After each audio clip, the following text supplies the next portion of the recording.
We begin, as always, with a visit with Cowboy head football coach Mike Gundy. It was quite a game, 50-44 over Texas Tech, and a lot of things went on. That third quarter had more strange but exciting plays, I think, than any quarter I can remember in a long time. We've had a lot of exciting games here, mostly because of offensive play in this league, and particularly here in Stillwater, we've had a lot of games like that, but not when you tie in the onside kicks and us stopping them on fourth down. The game's over, we go back out, fumble the next play, give them another chance, and they throw a touchdown pass, another onside kick. Then it ultimately got down to a 4th and 1.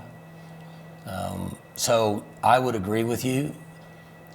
Could be the most unusual game, tied in with different types of points being scored and big plays in all three phases that I've been around in a long, long time.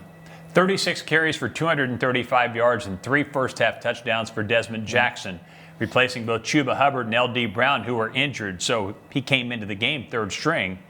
Did you see this coming? I mean, I knew you'd been impressed by him, but did you see that coming? I don't think anybody could say that you were going to see him carry the ball 36 times, and then he was in on over 75 plays. So that's a lot for a back. His endurance was really good. Obviously, he keeps moving downhill. He doesn't lose yards. He competed. We liked what we saw in junior college, or we wouldn't have taken him. But it's a perfect example of, unfortunately, we never really know what we have in some players until they get a chance. And when I was thinking about him Saturday night at the house, I thought, I wonder how many players fall by the wayside in college football because they back up good players and they never get a chance. Which, if Chuba was playing and if LD didn't get banged up, would we have ever seen him last Saturday? No. Question's probably no. That'd be the answer. So it's interesting that he came up and played very well. We were excited for him. Friends of mine that said they watched the game on the sideline, he stayed humble, he stayed focused, didn't get out of control. So it was really good for our football team. You know, you stop and think about it, really he's a different type of guy than what you've had recently. You know, maybe kind of like a Chris Carson, maybe, a Desmond Rowland. You know, your guys have been speed guys, which is awesome, but it seems like he brings a little different element. A lot like Chris Carson and Des Rowland. And we're still learning about him. Obviously, we're not making him the finished product yet. We like what we saw. We liked what he brought to the table. But he is more of that style of runner. It's interesting. He runs a little bit straight up, stands up when he runs. But so far, he's not taken a lot of direct hits. I'm not sure how he accomplishes that by running upright as much as he does during the game. But we're excited about him working in practice this week and getting to carry the ball again in Fort Worth. How'd you feel about the offensive line play? Well, they played much better in this game.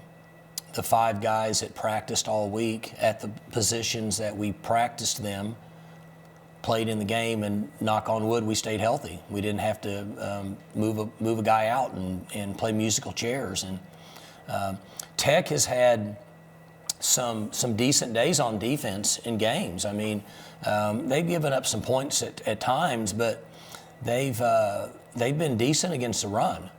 And so we blocked pretty good. There were guys covered up, and we didn't turn a lot of guys loose in the backfield. That was the difference in this game, and I don't think there's any question. A lot of it had to do with those 5 guys that practiced all week at that position were able to finish the game at those positions. Stay with us. Coach and I will be back to preview the upcoming matchup with TCU. That's coming up.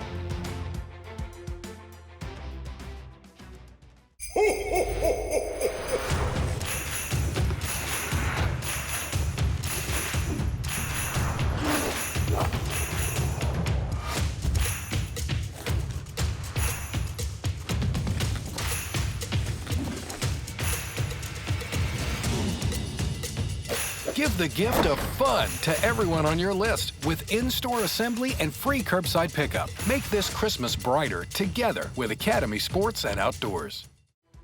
It's time for Ask the Coach, presented by Academy Sports and Outdoors. Coach Gundy, Why exactly did you cut your mullet? Well, I don't know that that was intended. I go in and get a haircut every so often, and the young lady Kathy that does my hair, in most cases I let her make that decision, and she thought that it needed trimmed up a little bit. I think she talked about maybe a little split end here and there, so got it trimmed up, and I think it's growing back out a little bit now. Of course, I don't get haircuts during the season, I don't have time, but I'll let Kathy make that decision.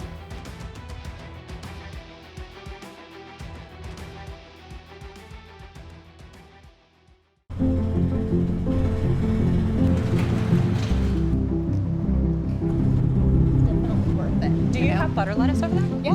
Okay. All right. All right. Thanks, Thank ma'am. you so much. You bet. Okay. Just try a little bit here.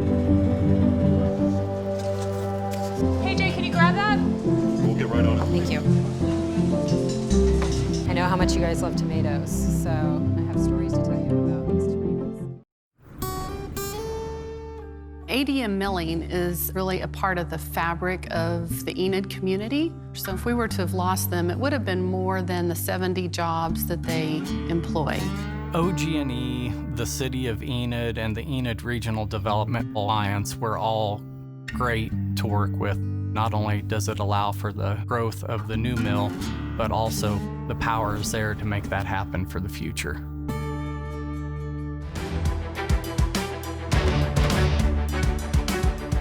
Back with Coach Gundy to preview TCU. So what do you see in the Horned Frogs? As always, a really good defense. They play well. They've not given up a lot to anybody. They play good up front. They're fast. They're playing the same style of defense that Coach Patterson's played there forever.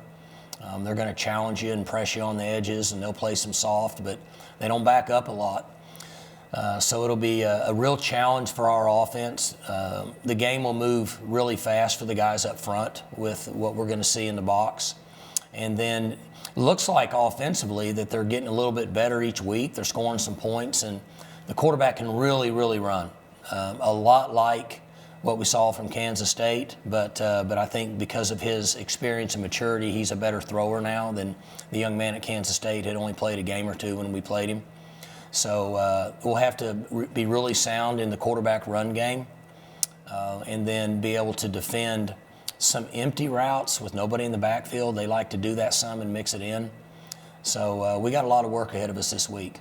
So managing the week, obviously you've had some players injured, which is common this time of year, but we are moving into December, so the season's going longer.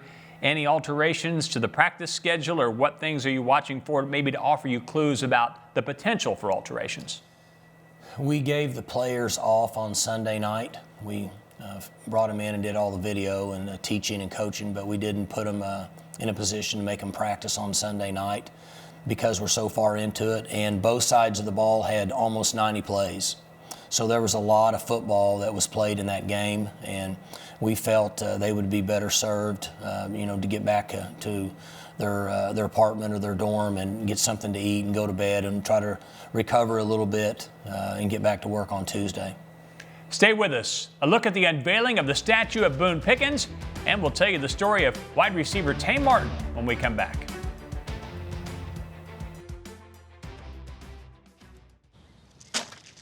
You need more layers, diagonal layers. I got it, Ron. Thanks. Leave him alone, Dad. Oh, honey, you should use ice blocks instead of cubes. No, Bud Light Seltzer goes on top. Diagonal layers. Did you pre-chill the Bud Light lemonades? Need more ice. And diagonal layers. I mean, if you're going to do it right. I don't need my hands getting Why cold. don't you try using the Plumsky method? Brings out the citrus notes.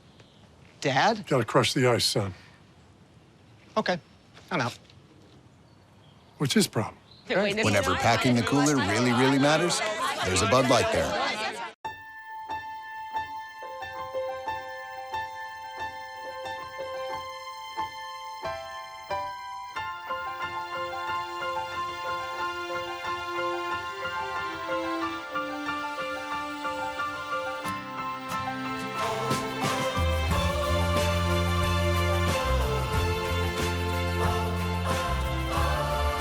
Living with joint pain. Take the first step at mercy.net/cowboysortho.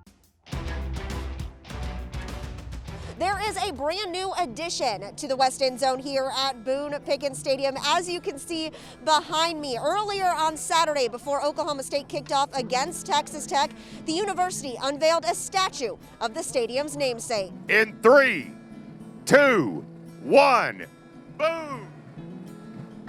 Mr. Pickens will mark the third person immortalized with a statue on campus, joining former President Harry Bennett and OSU's first African-American student, Nancy Randolph Davis. Sculpted out of bronze by Enid-based artist Harold Holden, this is a 9-foot-tall statue that is located immediately west of Boone Pickens Stadium. Before kickoff, OSU President Burns Hargis, Athletic Director Mike Holder, Head Coach Mike Gundy, along with the band, cheer, and pom squad, and the entire football team joined together to commemorate the unveiling. What Boone Pickens gave us was the inspiration that we could be more than we ever dreamed we could be. And sure enough, that's happened. And I think all of the success that Ann and I have enjoyed during these years started and ended with Boone Pickens. When I think about it, I see a trailblazer, a guy that refused to take anything other than we could find a way to get it done, and refurbished, rebuilt, and changed the way that we all think about Oklahoma State University, Oklahoma State athletics, and Oklahoma State football. He gave us hope where there had been none. He made us believe that all things are possible. He made us believe that we could win in football. He changed how we felt about our university. He changed giving to an unprecedented level. And in essence, he changed our university forever.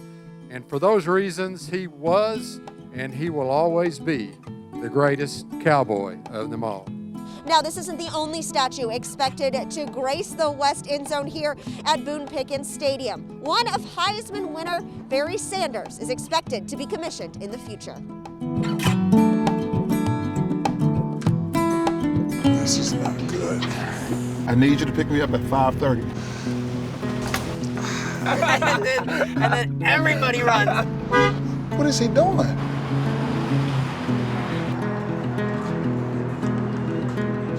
You missed the spot.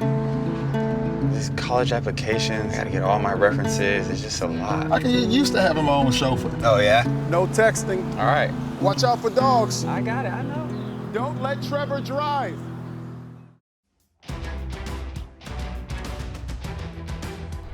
For transfer Tay Martin, Oklahoma State wasn't originally in his game plan, but he's here now and he's playing for something much bigger than himself. In a way, it's a new beginning. I feel like we can actually win a Big 12 championship, and I want to be a part of something like that. Tay Martin is no stranger to success, but it's not the wins that fuel him, it's the losses.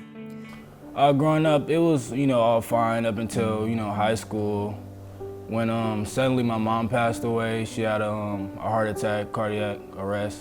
It was like a, normal school day, and I noticed, she always woke me up for school. I was a big boy, but she always banged on my door and woke me up for school. So I was waiting on that, honestly, and I just happened to wake up and go in the living room, and she was just, sitting on a couch, cold. So I knew it was too late. At that time, Tay's father was serving a 2-year sentence for a hit-and-run accident. So at just 17 years old, Tay became the man of the house, all while going through the recruiting process. Honestly, it was hard, kind of questioning, why me, why God, but I feel like everything happens for a reason. I'm a firm believer of that, so I kind of took it upon myself to, be there as much as I can for my sister and go on a mission to be the best at, what I do, because I know at the end, it'll be like a big happy story, because I feel like my life's a movie, and I always say that. After originally committing to play both football and basketball at Tulane, Tay decided his movie needed a rewrite. He flipped the script and hit the road to the Pacific Northwest. I looked at the bigger picture, what can impact my family the most, so I kind of put up my basketball shoes and took that leap to Washington State, honestly, because I knew that would be the best opportunity for me to make it to the NFL. But things didn't get any easier for the star wide receiver. While in Pullman, Tay suffered the loss of 2 teammates and close friends. Quarterback Tyler Helinski committed suicide, and safety Bryce Beekman died of an accidental overdose. I always, had them questions like, why, but like I said, I feel like everything happens for a reason. Me losing him was like another eye-opener, like I'm tired of, losing people, and I want to be there for my family and be closer, and I want them to, come to my games so they can see me play. He's resilient, he's always overcame, and I think sometimes bad things happen to good people, and I think Tay's one of those people, but I do think that he'll be rewarded and blessed in the end. I think his story's already written, his path is there, he just has to walk it. Tay's path has now led him to Stillwater. With the Pac-12 initially deciding not to play football due to COVID-19, Tay made the decision to transfer to Oklahoma State, a school much closer to his family in Louisiana, including his 1-year-old daughter, Rain. Just knowing my little girl's going to see me play is going to give me that extra edge, and I feel like I'm going to play a little better this year. Tay was granted eligibility soon after arriving on OSU's campus. And this season, when he steps onto the field, he'll be playing for so much more than the name on his back. So get a ticket, grab some popcorn, and settle in. This movie is just getting started. Every time I get on the field, I pray, talk to my mom, talk to Tyler, talk to, Bryce, just praying, telling them to be with me, and I got them basically. Like I won't let them down. Honestly, getting that eligibility from the NCAA helped me a lot, and I'm not going to take it for granted for sure.